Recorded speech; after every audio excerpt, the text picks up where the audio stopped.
Welcome back सभी student का स्वागत है आपके अपने चैनल पर।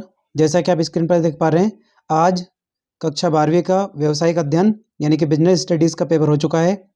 कैसा रहा पेपर और आपने कैसा किया, इसको जानने के लिए आप अपने पेपर को सामने रख करके जो ऑब्जेक्टिव बताए जा रहे हैं उनको मैच करने की कोशिश कीजिएगा। मेरे सामने आपका सेट डी रखा है। आपके सेट में क्वेश्चन जो पैटर्न है वो चेंज हो सकते हैं। तो शुरू करते हैं। ये पहला क्वेश्चन आपके सामने दिया है, सही विकल्प प्रबंध है। इसका आएगा आपका सी वाला ऑप्शन, कला व विज्ञान दोनों।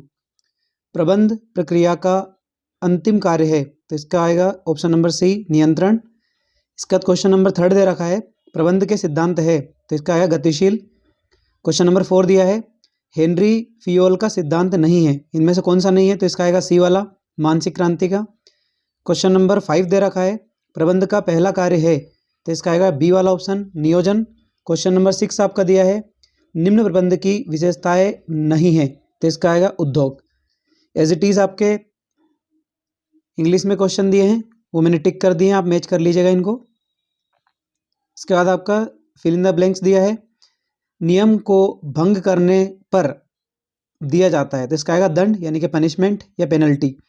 इसके बाद आएगा भर्ती के पश्चात रिक्तिस्थान की प्रक्रिया प्रारंभ होती है, तो इसका आएगा आपका चयन प्रक्रिया यानी कि सिलेक्शन।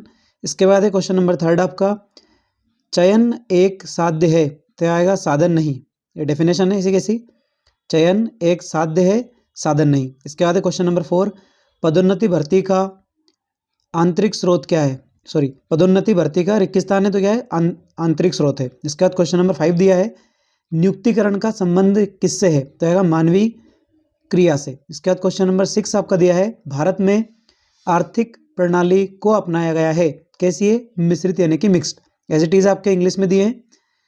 इसके बाद है सत्यासत्य दिए हैं, तो भारार्पण सदैव नीचे से ऊपर से नीचे की ओर किया जाता है, तो इसका आएगा ट्रू यानी कि सत्य। ध्यान रखना है ऊपर से नीचे है इसलिए ये सत्य है। इसके बाद है निर्देशन अभिप्रेरणा का एक तत्व है, ये फाल्स है। निर्देशन एक सतत चलने वाला कार्य नहीं है, तो ये भी असत्य है।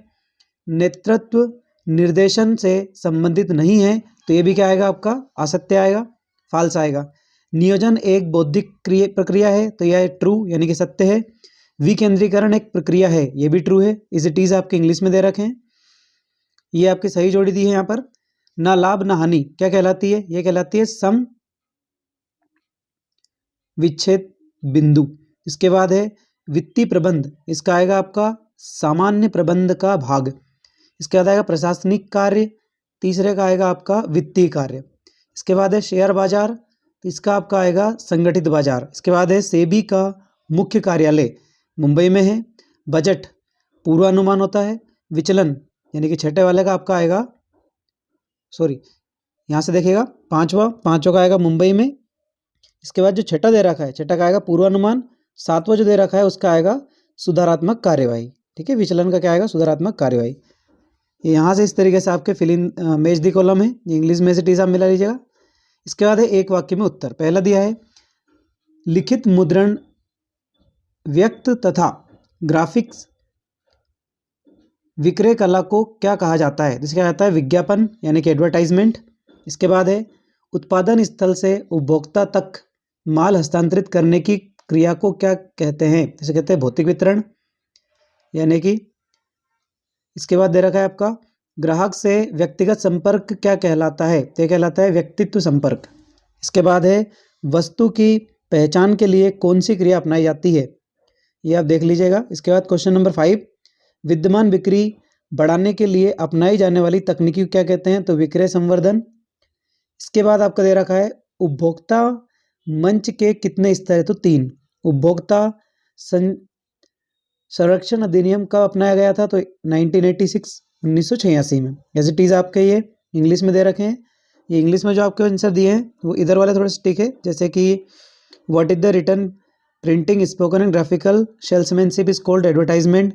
इस तरीके से इंग्लिश में इस वाले को आप मैच कर लीजिएगा, ये आपके सामने दिया है। ठीक है, इसके बाद है आपका ये क्वेश्चन आंसर दिए। यहाँ से पेपर सभी स्टूडेंट इजी बता रहे थे, देख लीजिएगा आप। और मुझे उम्मीद है कि आपके अब तक के सारे पेपर अच्छे गए होंगे। बचे हुए जो आपके पेपर है वो भी बहुत अच्छे जाएंगे। बस आप आपके पॉजिटिव व्यूज़ पर डटे रहिए और सभी पेपर को अच्छे से दीजिए। मिलते हैं अगले पेपर के सॉल्यूशन पे। जय हिंद, जय भारत।